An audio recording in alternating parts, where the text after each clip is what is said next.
Have you ever looked someone in the eye and thought, they're not telling the truth, but couldn't prove it? You're not alone. Every day, we rely on instinct to tell friend from foe, truth from lie. But what if you could sharpen that instinct with science? From microexpressions to nervous tics, even the most polished liar can't hide everything. Their body speaks louder than their words, if you know how to listen.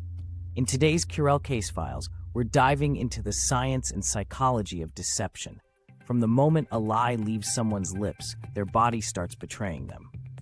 And we'll react to real-world examples, including famous interviews where body language revealed more than words ever could. Stick around. By the end, you just might spot the lie before we do. People lie for all kinds of reasons: fear, guilt, manipulation, even protection. But here's the twist. Lying isn't natural. It's cognitively demanding. That's why the brain slips and the body stutters. Truth flows easily.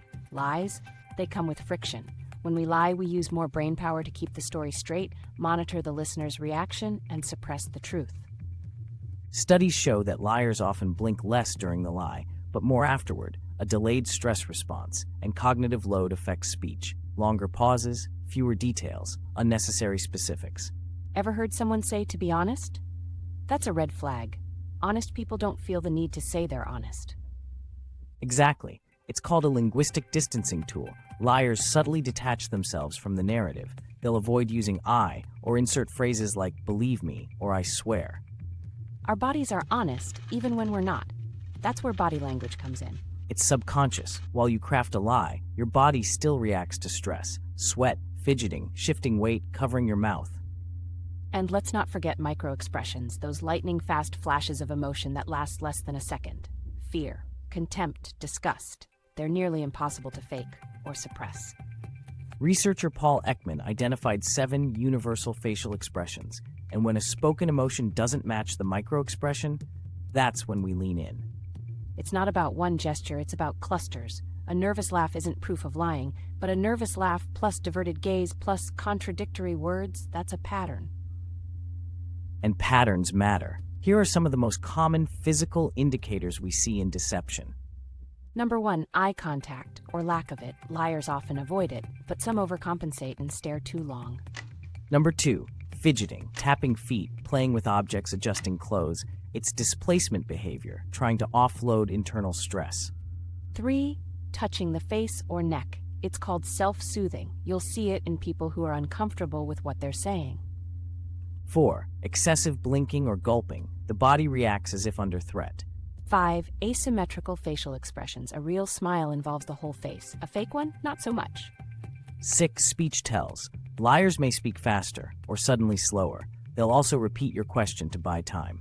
Let's be clear, none of these signs alone confirm deception. Some people fidget when they're nervous, not dishonest.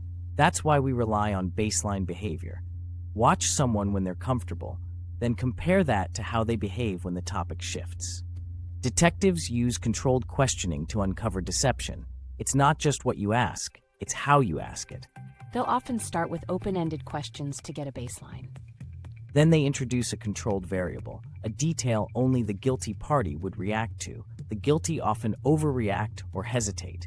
And then comes the strategic silence, just waiting, letting the discomfort speak. In one study, suspects were more likely to fill silence with lies. But when an officer just sat back and listened, the truth often leaked out. Another trick, the use of the assumptive question. Why did you take the money? Instead of, did you take it? The guilty might explain the motive rather than deny the act. Let's break down a real example. Take the Susan Smith interrogation, when she claimed a carjacker kidnapped her kids.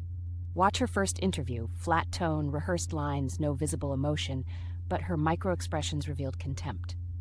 The detective noticed something else. She referred to her children in the past tense. Subconscious guilt often leaks through language. Another case, Jodi Arias. Her interview changed tones multiple times, laughing 1 minute, crying the next. The inconsistency was telling. And finally, Chris Watts. When questioned about his missing wife and kids, his body language betrayed him. Arms crossed, shoulders shrugs, looking away.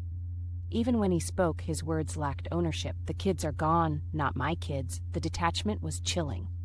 Let's react to a few famous moments where lies were caught on camera. Look at the tight jaw, the hard blink rate. He's suppressing stress and truth. Notice the shift in posture.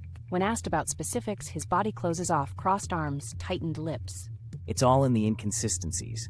The words say one thing, but the body tells another. And once you know what to look for, you'll start noticing it everywhere. We're not saying you should call out every fidgety coworker or twitchy relative. Right, body language isn't an exact science. It's a tool, one piece of a much larger puzzle. And context matters. Cultural differences, stress, and even neurodivergence can affect how someone communicates nonverbally.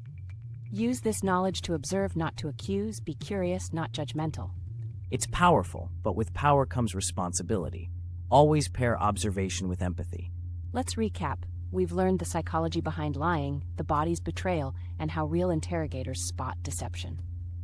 You've seen the clues. Now it's your turn. Start paying attention to what's not being said. But always remember, one twitch doesn't equal a lie. It's about patterns, context, and curiosity. Thanks for joining us on this investigation into truth, deception, and everything in between. Drop a hap in the comments if you caught the lie before Nick did, and share your own body language stories. What signs do you look for? If you found this video helpful, hit that like button.